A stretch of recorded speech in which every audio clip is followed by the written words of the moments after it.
Okay, talk about Sunday night. What happened Sunday night? Uh, I get my wife gets a call, and evidently Cody had showed up over at her house and at my wife's house, where my daughter's staying with the baby, and um, and Cody Porterfield had showed back up over there. He'd been asked to leave and left, and then he came back and was raising a lot of hell, hollering, cussing, screaming at her, and she threatened to call the police and called his mother, told her, he's out of control. I'm gonna end up having to call the police if you don't call him, tell him to get out of here.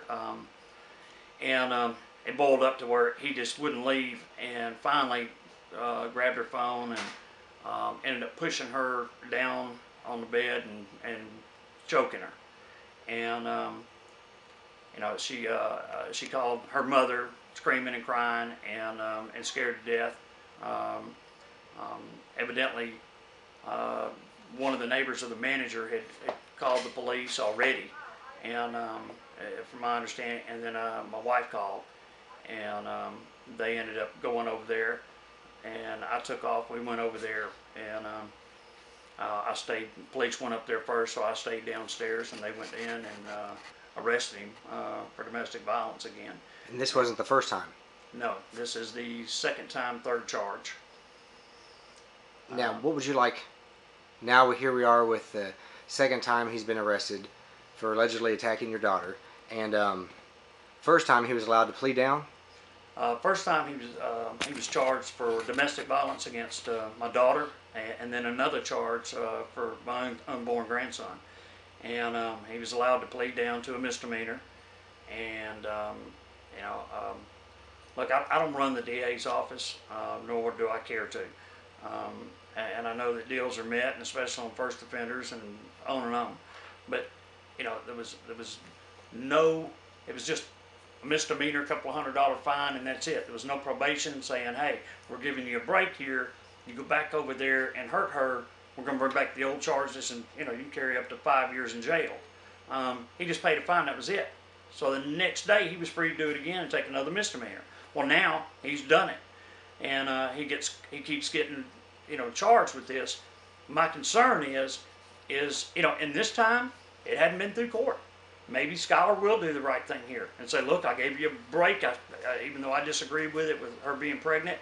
And and in the meantime, he had the felony gun charges on him, and he was also given a misdemeanor. The guy's just how many chances? I mean, how does someone that's been charged with felony gun charges and a baby and a girlfriend, pregnant girlfriend, and somebody give you a break, and to all those within just a couple of months, and now within less than a month or so of those pleading, he's done it again.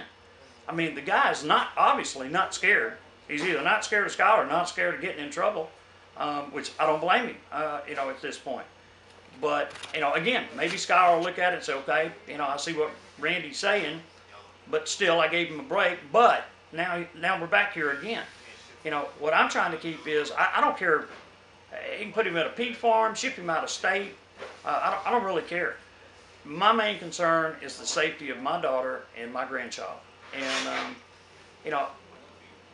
slap him with another misdemeanor with no probation, no nothing, just walking free and free to do it again the next day without bringing back any charges or anything else, and paying $100, $200 fine is ridiculous.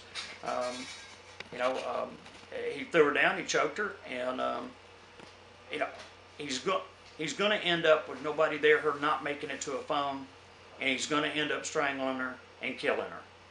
And if 3 different charges in the last 4 months on domestic on her and the baby, and felony gun charges on him, and